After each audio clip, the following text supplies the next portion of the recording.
Hello, ladies and gentlemen. Welcome to this week's edition of the Line Podcast. Today with me, special guest Andrew Potter. We're talking about Canada's culture problems. We have a few. We're talking about the problems of governance purely by symbolism. And we're going to ask ourselves, is Pierre Poilievre in trouble? Another Conservative MP crosses the floor. That's today on the Line Podcast.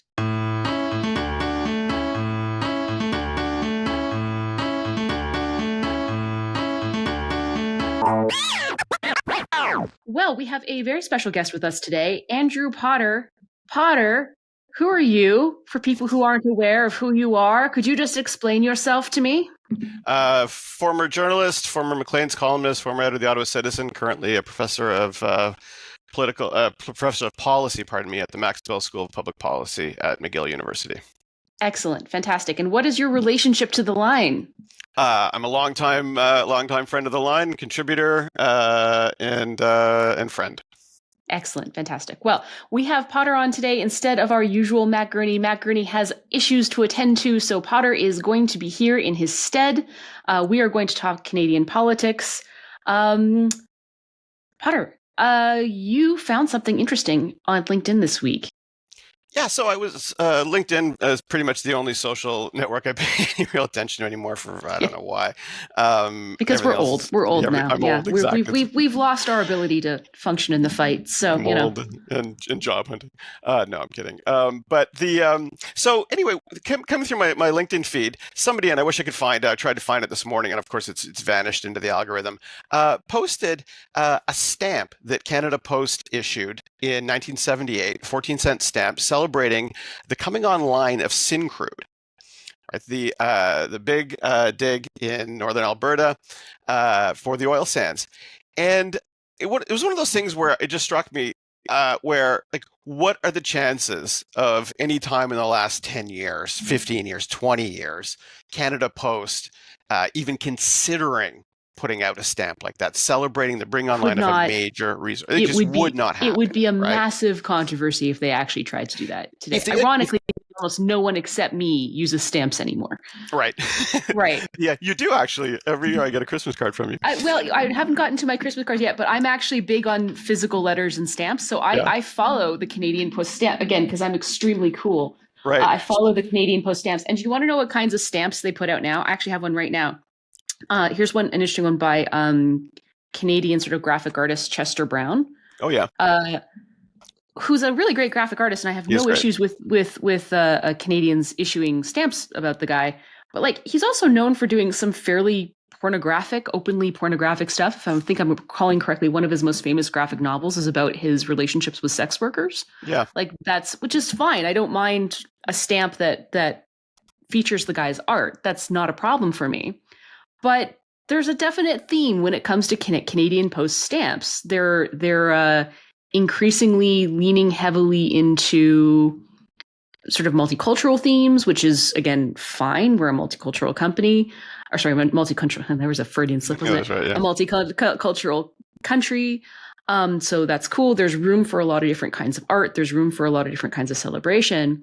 But it has increasingly moved away from more what I would say traditional expressions of Canadian culture and excellence. Like, it's moved away from, I think it's safe to say that my anecdotal understanding of their stamps is that it's really focusing more on underserved communities, marginalized communities, and a lot less on like, hey, John A. Macdonald. I don't think John A. Macdonald is showing up on a stamp anytime soon, you know? Yeah.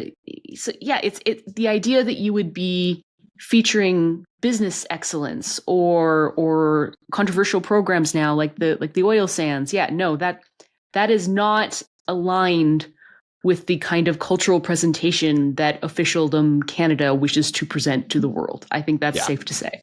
Yeah, I actually poked around to see if this is like part of a series, right? Like Great Canadian Resource Projects or something like that. Mm-hmm. And they actually, in 2000, Canada Post did a Millennium series where they put out batches of 4. So it'd be like four writers, 4 musicians. It was basically Heritage Minutes type things, right? Mm-hmm. And there was one that was science and technology. So there was a Canadarm, one of the big dams in northern Quebec, and a few other things. But nothing like the oil sands, right? Or nothing that would speak to not just engineering excellence, but economic growth. Right. To put it straightforwardly, right? And it occurred to me, if Canada Post had dared put out something like Syncrude, celebrating the oil sands, something like that, at any time when frankly, when Justin Trudeau was prime minister, there would have been a national outcry, and the head of Canada Post would have been called before a parliamentary committee to explain Oh, him or absolutely. herself. Like, absolutely, Well, right? and just to further that point, I'm sorry to interrupt you, but like Yeah. a lot of people have this fantasy about the oil sands. Oh, you just a bunch of hayseeds who shot, a Yeah, rifle into the ground, and the oil just came that's out, right. and you're It's just Beverly you're the lucky recipients of this oil. That's not true. No. Significant amounts of money was poured into developing and making that particular type of crude economically viable by both Absolutely. the federal and provincial government. It Yeah. actually was, if you look at the story of those, that is an engineering marvel, because that is low quality tar sands, literally, that had to be extracted and processed using totally novel processes. So it's a really interesting Canadian engineering story Yeah. that we were ever able to make that viable. Yeah. Hence the name synthetic crude, right? They had to Yes, make that's right. viable crude out of it, right? Yeah, Yeah. yeah, yeah. It is not a hillbilly hayseed product. It is a hugely intellectual undertaking that required Yeah. enormous amounts of government know-how and funding in order to Yeah. to produce. So yeah. Anyway, but you were talking about the cultural problem there. Yeah, I was just going to say, so all of which is it made me nostalgic for maybe a Canada that never existed, but a Canada that was possible, right? For a Canada where this kind of stuff, where the federal government didn't make an enemy of the oil sands, it didn't make an enemy of economic growth, and wasn't absolutely fundamentally hostile to the idea that the growth was foundational to the country. I've come to this theory that I'm working with, and it's kind of pigeon, right? But Maslow's hierarchy of needs. I think it applies as much to countries as it does to individuals, right? That a country needs a certain baseline set of things need to be satisfied before you can start playing around at the higher levels of stuff, and I think one of the things that I think I'm liking about the Carney government. There's stuff like every government I don't like, but that I'm liking about the Carney government is that they seem to recognize that for at least a decade, if not longer, the federal government had made an enemy of productivity and made an enemy of growth, not just through policy, but through culture. That the idea that Canadians would focus on growth as something that a country just does and should do just became just something we wouldn't even talk about and wouldn't even acknowledge as something that's part of our national ambition. So I'm hoping we might get there. There's some positive moves, the major projects office and so on that Carney's doing, but yeah, the whole stamp thing made me a little like nostalgic in the true sense, right? Pining for a past that never really existed. Well, I want to get into more of the Canadian culture stuff, but firstly, you wanted to talk a little bit about a story that showed up in the Globe as well that was related to this, and I'm going to leave it to you to explain it. But sure. One of the problems with our culture, and I do think this is a problem with our culture, is that we have, how should this, put a lot of our hope for economic development, growth, and building things into a public sector that doesn't build things, that shouldn't build things, isn't supposed to build things, is supposed to manage things, and instead kind of sapped a lot of the energy and vitality out of a private sector that is supposed to build things. Yeah, so I'm sort of interested in the major projects office to see whether, and we've written in the line, Matt in particular has written a lot in the line about, a country only needs a major projects office when a whole lot of things have gone wrong, right? Yeah, exactly. And you only need to fast track national interest projects when like every other regulatory system for determining yes or no has basically collapsed. Exactly, right. So the fact that it exists is probably a symptom of the problems of the previous decade or decades. But I think also in its own right, I'm kind of interested in to see what it can and might deliver upon. And one of the interesting aspects about it is that paired with that MPO is a renewed push by the federal government to amplify a long-standing interchange program where people could come in from outside the federal government and come in for secondment, 6 months, a year, 2 years, something like that. And it's been around for a very, very long time. But for the last decades or so, it's been largely a way for academics on sabbatical to come into the university, into the government for a bit, and then come out. And there have been some successes in that. My former director at Max Bell, Chris Reagan, he spent a sabbatical at the Bank of Canada, and he talks about it being one of the most rewarding experiences of his life, and so on, right? But one of the other parts of it was that it was also originally intended as a way of bringing business people with business experience into government for a period of time, going back to the war, when the so-called dollar a year men would just get into the national effort simply because that's what it was worth doing, right? They were throwing their weight, their experience, their technology, everything they had into it. And so part of the MPO is they're trying to bring that back. And so the Globe had a couple stories this week about the efforts by the Major Projects Office to recruit people from Bay Street, for instance, to come into the Major Projects Office. And it's running into resistance in a couple of ways. One of which is that the junior or more sort of mid-career people are finding that the government can't offer them the kinds of salaries that they might get or that they were giving up. And also they're concerned about falling behind on the promotions track at their companies. And so apparently, according to the story, the Carney government has asked the companies to support their salaries, right? Sort of top them up while they're seconded and so on. The Conservatives have said this is a conflict of interest, which it probably is in a certain way. And there's also just the fact that going away and helping your country for a year or so would harm you and your company is a sign that your company doesn't value that and doesn't see that. It sees it as a loss, not a net gain, right? And the contrast with that, of course, is, and they talk about this in the Globe and Mail story, about the United States, where going and serving in a major government office for a while from a significant company is seen as a serious career move. Right. And so it speaks to a certain, and I'm curious what your thoughts on this, right? What are the cultural problems here that is not seen as a worthy thing here in Canada? Because this isn't considered, because Canada doesn't consider itself a serious country, and the federal government isn't regarded as a serious entity.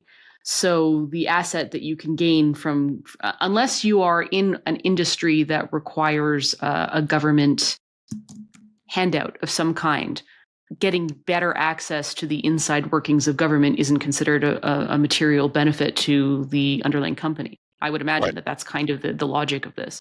Like, for example, if you unless, so like, ironically, it might become more useful for a lot of journalists now to go spend a year working in a federal government agency, because the entire journalism industry has become increasingly dependent on handouts. And so understanding how those systems work from the inside might be regarded as an asset. I mean, I'm being a bit facetious here, but I mean, look, if the federal government isn't regarded as a serious entity, then why should serious entities treat time there as something that's worthwhile as opposed to a productivity drain? Right. Hence the conservative complaint being, why would you do this for any reason other than to sort of get inside track for handouts or contracts or something like that? And I think that's actually that's actually a legitimate in Canada's circumstance. That's legitimate. I mean, 100%. I'll point out something that's parallel to this in the private sector, but there's always been a movement to move our political system away from away from the American political system. And one of the ways that we've done that is we've sucked money out of the political process. So we've put significant, serious limits on campaign donations, for example, in order to minimize influence. By the way, I don't think that sucking money out of the political process has had any positive impact on reducing that kind of insider trading, because the lobbying industries are still, I mean, as far as I can tell, the industry in Canada. But it has certainly dampened the amount of money that can go into spending on a political campaign, on a constituency campaign, on a national campaign. There are significant spending limits on this sort of thing. And as a result of those spending limits, the unintended consequences has been that the act of political campaigning isn't professionalized in the way that it is in the United States, for good and for ill. There's good sides to that and there's bad sides to that. Our campaigning technology isn't really I mean, you could argue that the same campaigning technology, but I mean, like the campaigning strategies, the money that goes into it, the polling that goes into it, the messaging that goes into it, the techniques that go into campaigning just aren't as advanced in Canada as they are in the United States, which is why so many political parties in Canada look to the United States to see where those advancements are happening, right? We're not innovative on campaign tech, right? America is innovative on campaign tech because America is where the money on that stuff goes. Yeah. The downside to all of that is that has it made politics less corrupt or less insidery? Not really. I would argue that like in Canada, we're more insidery and we're more oligarchic in some ways than the American system is. The other thing that it actually does, and the unintended consequence of it is that there are certain professions that are radically over represented in campaigning, in the campaigning side of politics, lawyers being among them, because law offices understand that it behooves them to have their own staff and their own lawyers on the inside track on certain political things. So what they do is they will allow their staff members or their lawyers to take time off to work on a political campaign when the writ drops. It's a 6-week period. So not only are the campaigns sort of quasi-amateur, they're not fully professionalized, but the industries that have figured out how the system works know that, look, I can't give you money directly through a clear and transparent process, but I can give you a staff member for 6 weeks, and that staff member can work on your campaign for 6 weeks, and that staff member will develop relationships and connections through that work that may benefit that particular law firm or that particular corporation in the future, right? Yeah. And that's the way you develop these kinds of almost somewhat less transparent and more insidious influence networks that operate within the political system, the political and corporate system. That's interesting. So it's an interesting thing where we took money out of politics and money is an unallied evil. You took the money out of politics, but you didn't take the influence out of it. And in fact, you had the unintended consequences of heightening the influence, because now rather than having a professional political campaigner whom you could hire, who had the amount of ability to turn that into their profession in a very mercenary way, now it's all insider trading of bodies and people, right? Yeah. So it creates these really weird and perverse incentives in the other direction. Yeah, that's interesting. It's not dissimilar to the longstanding complaint about single payer healthcare, right? Where the money's taken out of it. You can't spend a fortune on a heart transplant or whatever. But everyone who tries to work the system here knows connections and social status are a massive boon to navigating the so-called single payer system. We have single payer healthcare, but I guarantee you that if I have a cancer diagnosis, I'm going to get better care than someone who just showed up and immigrated here 3 months ago. Yeah, that's right. And that's how the system actually works. Again, it's sure I'm not paying that we're going to pay the same amount, but it's not an equal fair system. Yeah. I want to talk about something else when it comes to culture, because there's something else that really eats at my craw with Canadian culture, and I have to start that by giving you an anecdote. So it's not a Syncrude stamp anecdote. It's another anecdote of perhaps my least flattering moment, my moment of greatest monstrosity in the Canadian sort of discourse space. And that was a couple of years ago. Do you remember CBC Comedy? Yeah. Okay, so that attempt by the Canadian taxpayer, which definitely doesn't at all suffer from a mission creep problem and definitely doesn't try to be everything to everyone. And that's definitely not part of its continued problems around funding and resources.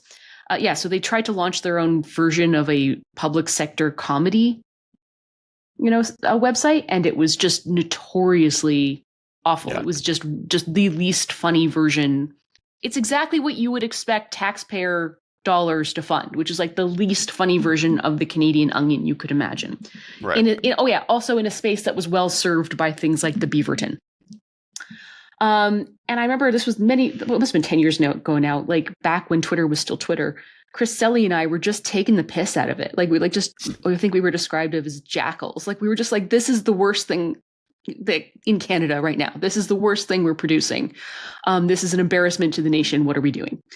And I remember like the managing editor of CBC Comedy sent these DM messages to Chris and I, basically chastising us for being mean when we were being mean, and saying, a lot of us over here are working really hard. We're working really hard on this, and you should feel bad about criticizing us. And like the reason why this story, and like of course we handled that by screen grabbing it, hiding the name, and then mocking the person on Twitter, because we're good people. But to me, there's something about that story that stuck in my craw even 10 years later, because to me that is absolutely emblematic of the cancer of our culture. Yeah. Like Canadians have this idea that trying hard and having good intentions matters more than actual successful output. Like it's the healthcare system. I can use the same example. We're good people.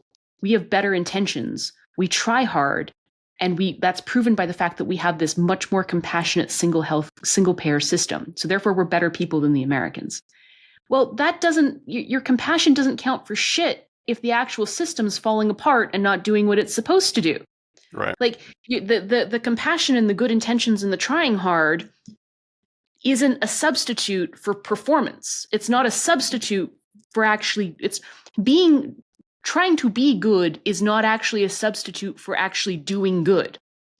And that to me is everything that's wrong with this country in a goddamn nutshell. And I'm sorry, like that message is eating at my brain. Like we're aware that CBC comedy is just a terrible waste of taxpayer dollars and nothing we're doing is actually creatively worthwhile. We are aware that we are engaged in a bankrupt project, but we're trying really hard. And you're not a nice person for pointing the obvious thing out. Like, right. And why we have no critical culture in this. Like, when was the last time you heard an actual critical book review, Andrew? Yeah, so it's interesting about the question of a critical culture. I read something really interesting about this years ago about it was probably Tyler Cowen or something like that who wrote it on a critical culture, and it starts with an anecdote about I guess the author probably wasn't Tyler Cowen, he was probably quoting it, but the author had gone to the opera gone to La Scala, right? And the author knew a lot about opera and was like, the opera sucked. And he knew it sucked, and there were some Italians there who knew it sucked, but all the tourists were kind of like standing ovationing it, right? Mm-hmm. It's not enough just for a critical culture to be consumed. There has to be a depth of people who don't just appreciate it as an art form or something like that, but care about the quality and the delivery of it. And so when I read this piece, I actually sent it to Paul Wells, who I was exchanging some stuff with, to ask him what he thought about it. And he said, "Oh yeah, this is exactly the problem with jazz." Yeah, as people, friends of Paul Wells know, right? Paul Wells writes a lot about jazz, right? And he said, this is exactly the problem with jazz. He said, I have not read a negative review of a jazz album or a jazz performance in 15, 20 years. And it's because people are kind of afraid, right? There aren't enough people in the community that you can't afford to crap on everything, not because you're all friends, but because you're worried about the survival of the art form. Right. And so think about where there is a really strong Canadian critical culture. Hockey, right? Canadians know a lot about hockey. They consume a lot of hockey, and they care deeply about hockey, right? Canadians and they will shit on Canadian hockey. They will shit on Canadian hockey teams, right? Because there's no worry about it, and they care deeply about it. And so I think what happened to Canadian literature, because there used to be a really strong Canadian cultural criticism. Like when the National Post launched, when Ken White launched the National Post, he had a massive book section. Andy Lamy ran it. There were like people crapping on each other. Even as recently as when Sarmishta Subramanian was running the Literary Review of Canada, like 5, 6, 7 years ago, it was running really critical stuff. But now, never, right? You don't read critical stuff in Canadian books anymore at all. The last truly critical book review I can remember reading off the top of my head was a critical book review of Leah McLaren's first fiction book. And even then, I could not tell you the year. Right. And even then, I would tell you the only reason why I think that critical book review was permitted was because it was Leah McLaren and she was regarded as kind of a problematic figure. Right. So like the odd critical book review of someone who is regarded as problematic is permitted, but nothing else. Right. That's right. Right? Yeah. I think that's right. I mean, look, I remember in the early 2000s, and I'm dating myself here, right? But I remember there was this little tiny Canadian journal called Canadian Notes and Queries, which I think publishes about like 50 issues quarterly. It's this tiny little thing. But Andy Lamy, again, who's now a philosopher in San Diego, I think, wrote a review of Evan Solomon's book. Evan Solomon wrote a book and just destroyed it in a thing that literally published about 50 copies, and it made national news that Andy Lamy had just taken out on Evan Solomon. So, in my lifetime as a sort of a consuming cultural adult, there was this, but it's gone now. And you can just see it in the books that are published. For instance, I was ranting about this the other day. The Globe and Mail just published on last Saturday a book list, 90 books, a list of 90 books for a Christmas gift guide. 6 were Canadian. Well, I don't think that the decline of critical culture is just a Canadian phenomenon. Where there is a version of this happening in the United States, but it's not a coincidence that criticism has become taboo at a moment when our culture is absolutely stagnating. And I think it is. I think that we are not producing anywhere near the same amount of sort of excellent Canadian content that we used to do even 10 years ago. Oh, that is right. And also, paradoxically, it's created this appetite for negative and critical reviews. Like, people have made themselves famous on YouTube now for just shitting on Hollywood output, right? Like, it doesn't actually have the effect of minimizing criticism. What it does have the effect of is pushing criticism to the fringes, while at the same time not effectively serving criticism's role, which is to promote and encourage excellence by pointing out where authors, writers, artists go wrong. I mean, I say all this like consciously hypocritical because I know that I'm almost finished my own book and I really want people to be easy on me. I'm like, it's my first book. I tried to write it with 2 young children. I probably fucked up in some places. I did my best. Don't read your reviews, Please be Jen. nice. When the book comes out, don't. Here's my advice as a once and maybe future author: don't read your reviews. Okay, I won't read my reviews. It'll be fine. People will send them to you and say, "Have you seen this? Have you seen?" Don't even open it. Right? Don't even open it. Okay, don't even open it. Don't read my reviews. I never read my own press. It's fine. It's fine. I don't care. Even the positive reviews will kill you because there'll be a line in there saying, "Well, it's a good book, but." Gerson, and you'll be like, you'll just that'll kill you. It'll kill me. I'll cry. I'll go cry. Anyway, this is no. I mean, I'm a total hypocrite because I can recognize that the lack of critical culture in our country is part of what's killing us. While at the same time, I'm like, please be easy on me. It's my first book. Think also how much. Otherwise, I'm a human being. Think how much. And this isn't to say you're phoning in your book or whatever, right? But think how much the threat of somebody ripping you apart in the New York Review of Books would do to your focus, your drive, your ambition, right? Like you just know you can't just send anything out there, right? I can't phone it in, right? Or I become paralyzed with fear and insecurity. I mean, either way. You don't publish, right? Yeah. Right. I mean, both are possible. Both are possible. Look, we are going to come back and talk about kind of further this conversation about critical culture. We're going to talk about UN DRIP. And I think this is getting out of the conversation about Canadian culture and a little bit, into it a different way. The problem of governance by symbolism. And we will get into that after the break. Come check us out. If you haven't already, like and subscribe. So, Potter, British Columbia is fun. Columbia is fun. I think that I've made this point before, but it does seem as if news from British Columbia seems to exist in an alternative universe because everyone's always hyperfixated on Ottawa. Everyone's always hyperfixated on Toronto, Ontario, Alberta, to a lesser extent, sort of the Prairie provinces and the Atlantic provinces get an honorable mention. But the second you hit the Rockies, it's like news from BC just disappears. And there's always something fascinating going on in BC. Like there's always this batshit stuff happening in BC that absolutely warrants national attention. And one definitely came across my desk this week. And that is the province is discovering that the laws that it creates have an effect on the laws. No. I know this will shock you. This will shock our listeners. But when you pass laws through your legislation, there is an impact to the laws that you pass in legislation on laws. I mean, I don't think I'm not a legal mind here. I'm not a great legal scholar. You're going to have to explain this to me. I may have to explain this to you. So to explain this one a little bit more, about 7 years ago, the provincial government of British Columbia passed the Declaration on the Rights of Indigenous People, which was intended to establish the UN Declaration on the Rights of Indigenous People into law. However, there's lots of things in the UN Declaration on the Rights of Indigenous People that really conflict with, laws. Lots of people would criticize this and say, look, UN DRIPA effectively gives Indigenous people veto powers in certain specific cases over things like resource projects and infrastructure projects. It requires levels of consent and discussion that are never really objectively laid out to decide whether or not things have been met or not.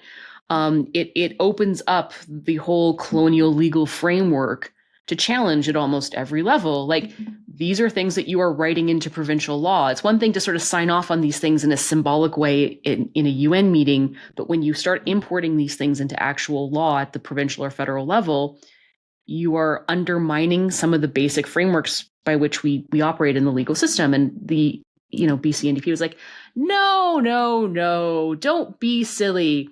And I'm quoting them here. When this came into effect in 2019, quote, there will be no immediate effect on laws, said the then Indigenous Minister Scott Fraser. We are not creating a bill here that is designed to have our laws struck down. That could never happen. Yeah, well, 7 years later, that exact thing is starting to happen. So what's been discovered here is that the Mineral Tenures Act was struck down at the BC Court of Appeal because of lack of consultation and accommodation with First Nations over a few online mineral claims staking system violated DRIPA. So even though these guys heard the criticisms about importing DRIPA into provincial law, specifically said, don't you worry, kids, our importation of this declaration is almost purely symbolic and will not undermine the system of law in which we operate, they're nonetheless completely shocked. The thing everyone warned them was going to happen has in fact happened. And to me, I don't know what to say from this other than, firstly, 2 points. One, this is just offensive to everyone. Like, this is offensive to people who actually are coming at this from the colonial settler mindset, who actually says, look, we operate in a system of written laws, and you can't just bring in a law to undermine all of our system of laws and expect that to go well. Like, that's not a framework for actual real governance. What the fuck are you doing? And it's also offensive to First Nations people who've got to be thinking, and I don't want to speak for First Nations people, of course, but have got to be thinking, okay, so the only concessions that we'll ever get are bullshit symbolic nonsense that you will only implement with the statement that you don't really mean it. Right? Like this. Yeah. So nobody can actually be happy here because we can't actually create a functioning framework and meet the standards of reconciliation that have actually been spelled out. Well, at the same time, people are trying to gloss over that fact by relying on symbolic bullshit. I mean, this goes back to the whole, land acknowledgements.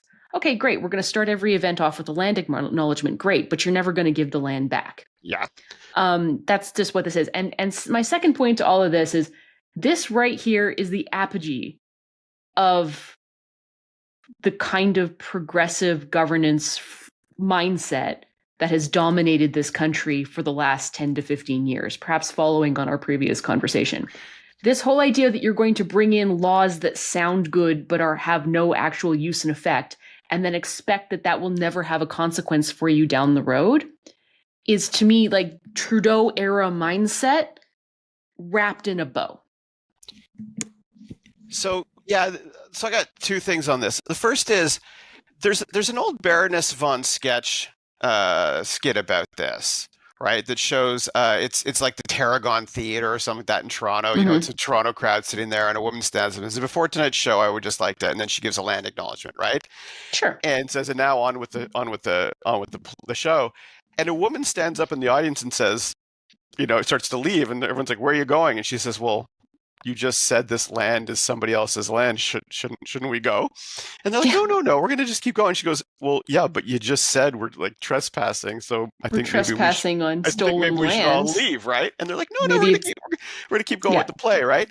And I mean, it's great because I mean, it's broad comedy, but it's also just like totally devastating, right? Because Hmm. everyone stands up and says this entirely sincere thing, and then just says, "Now on with the show." And I thought, you know, after that sketch, that kind of just sort of ended the conversation as far as I'm concerned about a lot of this stuff. Not that we shouldn't do land acknowledgements, but we should actually like listen to what we're putting in them and maybe pay attention to them. The second thing is this BC thing. When you were just reading what the legislatures were saying, what they thought they were doing, it reminds me a lot of the uproar from the people who are involved in the patriation of the Constitution and the implementation of the Charter, who are annoyed with Quebec and now Alberta's and Saskatchewan's and maybe Doug Ford's use of the notwithstanding clause. It's all the Chrétien era people, right, saying Hmm.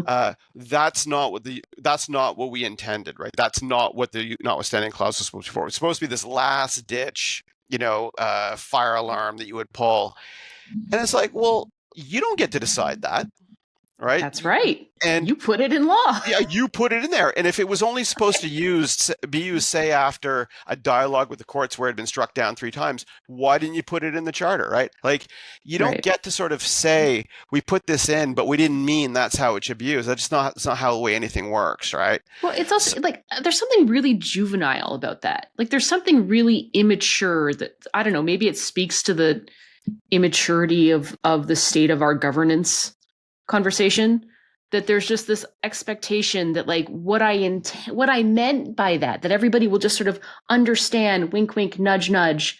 You know, we mean this as a symbolic gesture, not a real gesture, and everybody just has to be able to feel out the difference. You yeah, know what I mean? exactly.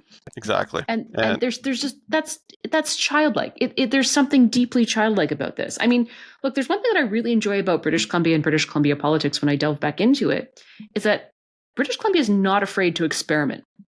And I think that in a confederation where you have a lot of power that has been devolved to the provincial level, it's really cool that we have provinces that can experiment with different models, can experiment with different policies, can experiment with different economic policies, can experiment with different social policies, can experiment with different ways of doing things.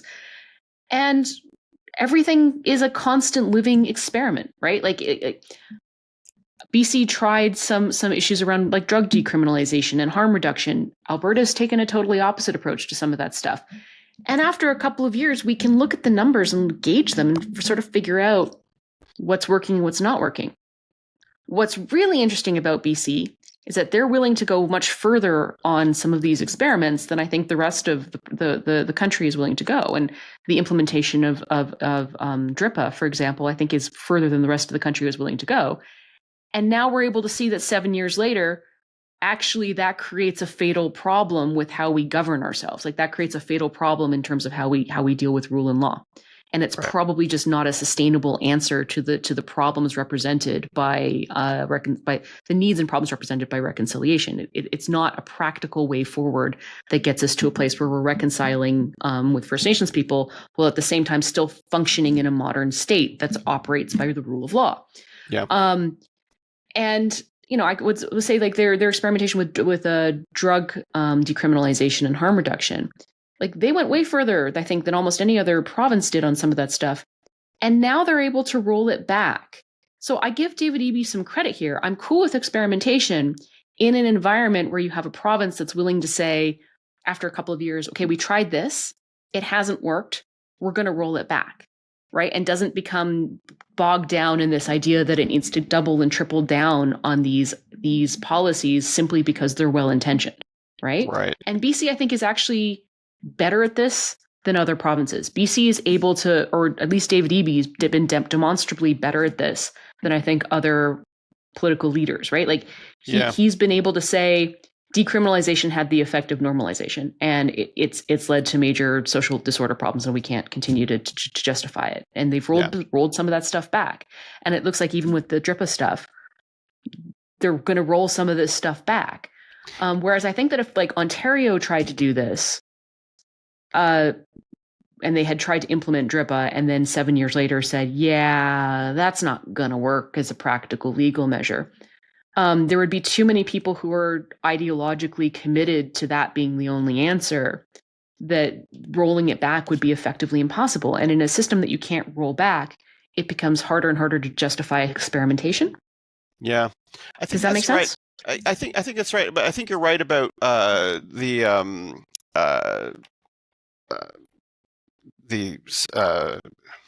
are they called? I'm stalling out here. The safe injection sites and so on, right? And the decriminalization. Right. Pardon me, but I'm not sure.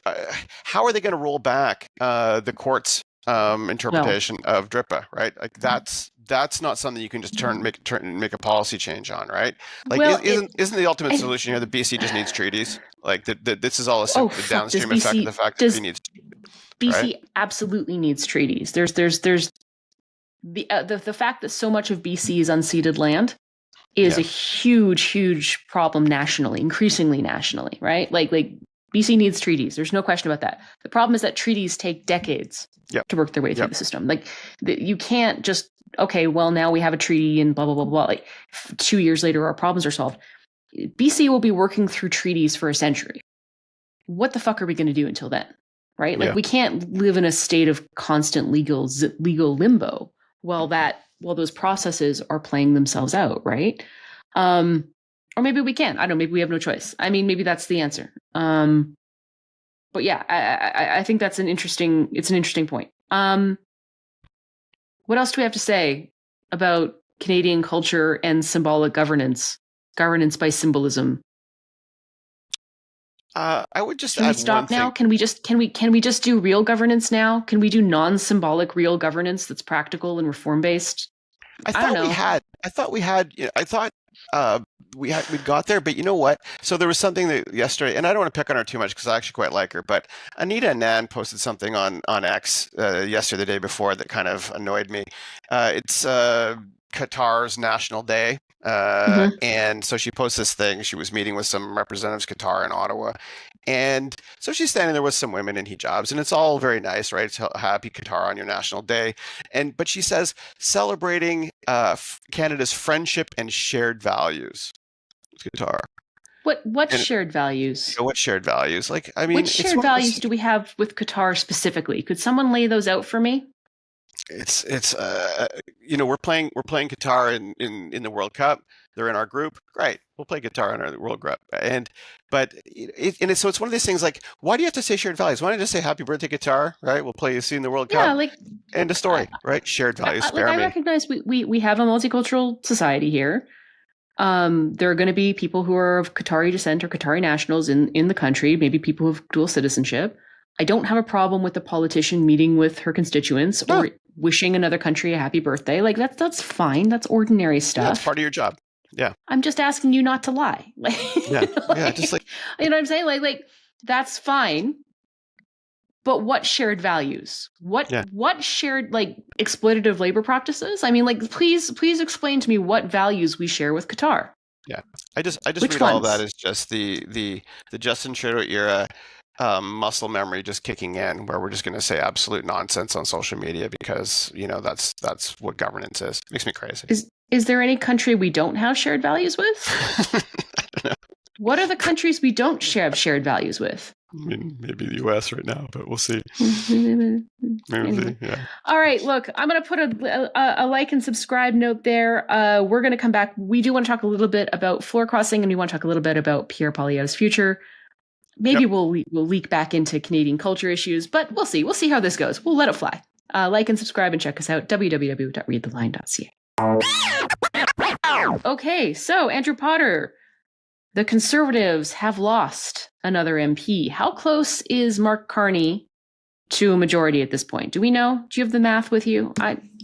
2 seats now, I think. It's very close. It's really close now. And Yeah. we know the Liberals are chipping away. They're working at some more Conservative MPs. We know that people are going to be very upset about this. I mean, Gurney and I talked about this a couple of weeks ago. My sort of affection for floor crossing as a hallowed tradition of the Westminster system, and basically the only tool that the MPs have in our current system to maintain any kind of real independence or power against over centralization and party control. I don't really need to rehash all of that. I do want to ask you a question, though. At what point do these floor crossings start to actually hurt Pierre's leadership? Oh, I think they already have. I Yeah? think. Okay. Yeah, I think so. So first of all, I know you don't want to rehash the whole question about floor crossing and its merits and so on, but I will say, once upon a time, MPs were expected to resign and run again if they were named into cabinet, even if they were government side party members. If they went from backbench to cabinet, they were supposed to resign because you had gone from playing the role of a backbencher to the role of in the executive. And so I agree, floor crossing can't stop it, probably shouldn't stop it, but there was a time when to do so would the honorable thing to do would be to resign your seat and run again under a new banner. I wouldn't be averse to that. Maybe Pierre wouldn't either.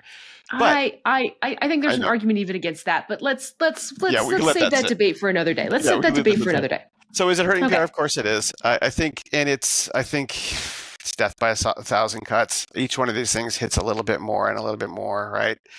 He needs a win. He's going into the review. He needs something, and these are just not wins. These are losses. I think it's already started to hit his credibility, and if I were in his shoes and in his corner and so on, I'd be getting worried. Okay, so I want to just round the circle out on Canada's culture of complacency and mediocrity here, because I think once again this might be one of the places where we're seeing this land. And that is, I know I was in Ottawa recently and I talked to a lot of interesting conservatives. And I mean, look, I can only go by gossip here. So I don't know what is absolutely true. And I'm sure that if this is a disputed point, it will be pointed out to me quickly. You know where to find me. But I asked people, in the wake of the last election, is Pierre ruthlessly examining his own choices and performance in a bid to improve? Because every high performer I've ever met or read about in every single field is constantly looking over their performance and checking their own clips. Like every athlete who does well and who wins, even after they win the Super Bowl, the next day they're in the room going over the play-by-play, trying to figure out how they could have won harder. Like this is just, there's something about that idea that like, I constantly have to be better. I constantly have to be better. I constantly have to be better. That is really deeply wired into high performers. It's not healthy. Like it's not a good way. It's not a balanced way to be in the world. But people who are high performers at any field aren't balanced. They're not normal people. And that's kind of what it takes to exist at that level. And so I was asking that question to a lot of conservatives, like, is Pierre doing that? Has Pierre done the ruthless self-evaluation, the ruthless play-by-play, the day-by-day look at everything he did right or wrong about his performance in the election in order to make the minute, improvements that he needs to make as he goes into the next election, which some people are still saying could be as soon as the spring. And the general feedback that I've heard back is, no, Pierre thinks he did great. He just got blindsided by events. And I heard that so consistently that I kind of despaired because I said, okay, well, he's not going to win then. Because that's not how a high performer functions. That's not how a high performer exists in the world. A high performer doesn't say, I would have got that shot had the person in front of me not blocked it. Like, you know what I mean? Like the high performer is like, how could I have gotten around the thing that blocked it? That's just not how successful people exist in the world. Highly at the level we're expecting them to perform. And that's kind of the moment when I said, firstly, that is just Canada in a nutshell, isn't it? Secondly, that is the moment when I said, I don't think this guy can win. I don't think he's got psychologically what it takes to improve. I don't think he's got what it takes to take him over the line. And that's not a knock on his ideology. I think it's like, that's not a knock on his intelligence. That's not a knock on his work ethic. that's a knock on, like, there's something in that guy's wiring that isn't wired to play at the levels he wants to play. And that's fatal. Like, I think that's fatal. I don't know, maybe I'm wrong.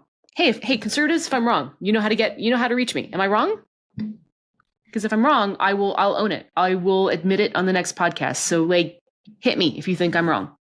Yeah, I don't think you are, unfortunately, because I had a lot of affection for Pierre and a lot of interest in his candidacy.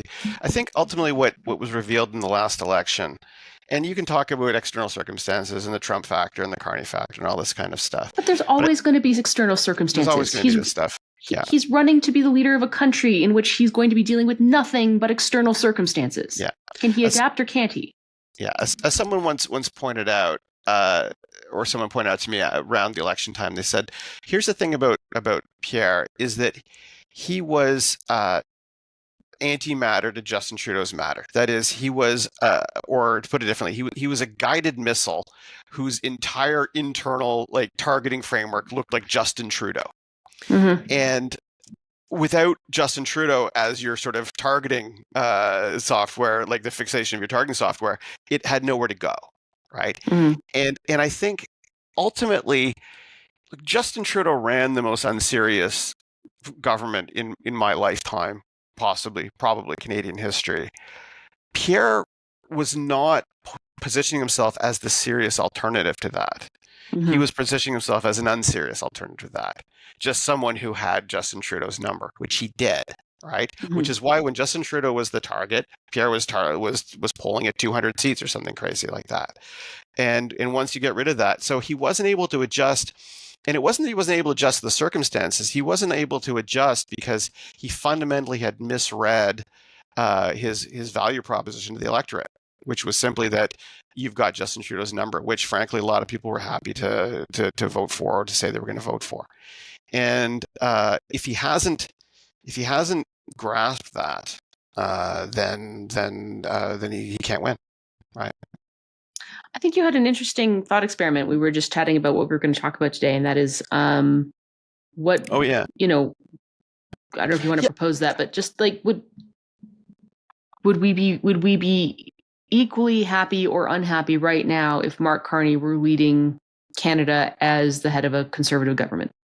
Yeah, I mean, I would. I think there's probably a lot of conservatives who would be like, no, because Mark Carney's got all kinds of Laurentian elite he wrote values, and therefore whatever. Okay, fine. His buddies with all the wrong people and so on. But at the actual policy level, if this was Mark Carney executing these policies backed by the conservative bench, what's not to like, right? I mean, what's the difference? What's the difference? Because I think. I obviously still have Trudeau derangements syndrome that I still have to work through. And I think we're all going to be working through some Trudeau derangements. And the fact that he's showing up in my Instagram feeds with Katy Perry that's not helping anyone forgive and let go. Let's just say that. Yeah. Look, I think Trudeau did real damage to the country. And I think that just needs to be acknowledged. I think that especially needs to be acknowledged by Liberals, and everybody needs to sort of reflect. Treat this as a learning opportunity, and do better next time, right? He did real damage. So I understand why people are reflexively and have reflexive feelings about him, and I understand why they would transfer those reflexive feelings toward Carney. We'll see how Carney does. I won't put to the possibility that he could be just as bad or worse. I have no hope for the future, but that's another conversation for the day. I think the point that I'm just trying to make here, and I like to say, look, I don't see any signs that anyone's really organizing against him for his leadership review in January. I'd be pretty surprised if somebody were successfully to take him out. If he loses another 2 MPs between now and the leadership, if Carney manages to secure that majority through floor crossing, which, by the way, I think has to be acknowledged that part of the reason why conservatives are crossing the floor, that is a reflection of a lack of deep loyalty to Pierre Poilievre personally. Yeah. And that's also probably indicative of someone who can't hold his team together in a loss. Again, these are performance issues that reflect on the leader's capability. I don't care if you like it or not. That's just the reality. If backbench MPs are feeling shut out, if they feel like they don't have good communication, if they don't have personal loyalty to the leader in a moment when the leader has nothing to give them, then you can't hold a party together on that. So if he loses another like 2 or 3 MPs between now and the leadership view, I think things could change. Right now, I don't see a big anti-Pierre wave, and I think that there's a general consensus of like, well, we have no one better, right? Okay, fine. I'm just saying, like, Pierre is not giving me high performer energy here. He is not convincing me that he is someone who wants this job so hard that he is willing to put in the work to make the personal improvements that is required to make to go up against Mark Carney. I don't see a man who can pivot. Yeah. And that's, we're done. Like he can't pivot. He can't pivot. I mean, the thing that kills me about that kind of rationale and that kind of, well, external circumstances. No, the job is proving that you can handle external circumstances. That's the job.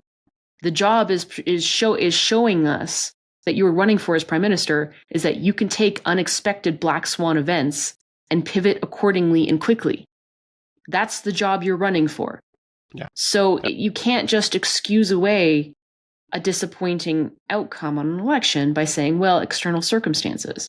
Yeah. You've disqualified yourself when you make excuses like that. Yeah, I think it raises serious questions about what if he had been prime minister when Donald Trump got elected and started talking about annexing the country, right? What would he have done? Right. Would we have spent the next six to 9 months not reacting appropriately and not understanding what was happening around us as he stuck to his plan to eliminate the carbon tax? Axe the tax, babe. Yeah. I mean, I know Matt Gurney used to like joke about all that stuff. Yeah, but it was Gurney's line about how U.S. Marines would be parachuting onto Parliament Hill, and Pierre would stand up and say, "Axe the tax." Right? Axe the tax, right? I mean, something like that. Yeah, this is what it is. And that's not say like I still think that there's stuff that the Conservatives have to offer. There's still stuff that we need to do. There's still stuff where I think the Liberals are screwing the pooch on things like trying to constrain the notwithstanding clause, or I mean, we're talking. I mean, we got into C9 and the hate law around religious exemptions. I mean, we covered that in the line, but like there are bad liberal instincts on things like basic liberal values, including free speech values. We need the Conservatives to be strong on those files. I mean, I'm quite pleased by some of the amendments that the Conservatives made to a recent immigration bill. There are some smart things that need to be done to sort of rein our immigration system under control before that festers into a truly nativist backlash. So like there's a huge space for the Conservatives to be playing in here. There's a huge cultural space that I've never seen available to them before. And I think Pierre's got the right instincts. Like he's got a really good instinct and a beat on some of this stuff. Yeah. But not if he's going to be a loser. It's funny. The politicians, I'm not one, never would be one, and probably couldn't handle any aspect of it. Losing a race that everyone said you were going to win and you're expected to win for years ahead of time has to be traumatizing. I've given that. Yep. And I remember, you hear stories about Justin Trudeau would take epic sulks after elections when the vote total went down. Stephen Harper, same thing, right? But you'd hear just about they would just like and go into the blackest spaces. And so I give Pierre 2 months, 3 months, 6 months, or something like that. But at some time, you need to watch the game tape. You need to sit down, right? I wanted to write a book years ago called The Cult of Execution about how sports had become boring because all everyone ever talked about was execution, game tape, and the money ballification of it, and so on. But it turns out that book's been written a million times. But I think it's the same thing with politics, right? Is that you can't just sit there and wing it. You need to sit down and figure out, be ruthless about your performance, be ruthless about how you executed and what you could have done better, and so on. And if you can't be willing to do it, you're just going to make the same mistakes again. And so the people around him need to sit him down and say, okay, we need to game this out again and sort of try to figure out what we did wrong. And if he's not up for it, then that's a problem for the country. But that goes to my other observation about politics, and that is how well a politician does invariably rests on who they surround themselves with.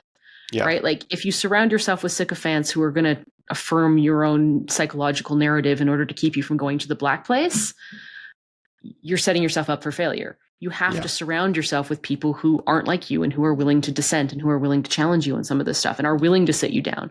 Yeah. I don't know if that's Pierre's team. Like, I don't know. Like, I'm not in enough to have a good assessment of what the relationship is between him and his team. Yeah. So I don't know. Other people can. But anyway, like I said, if I'm wrong, conservatives, let's send me a note. Yep. Like and subscribe. Check us out. www.readtheline.ca. Potter, one more quick thing before we let everybody go. We will probably have a dispatch this week. I have a great on the line coming next week. We have our favorite bookseller from Indigo coming back in to give people recommendations on books for their Christmas list, for last minute Christmas shopping. We've got a couple great pieces coming for the week. And then we have one more podcast, and then we are taking the holidays off, and we'll be back in January. So fair warning, you will be bereft of line content for a whole week and a half and be forced to spend time with your beloved family and children. You will survive, and we will see you next week, and then after that in January. Thanks for staying with us, and like and subscribe, and check us out again, www.readtheline.ca.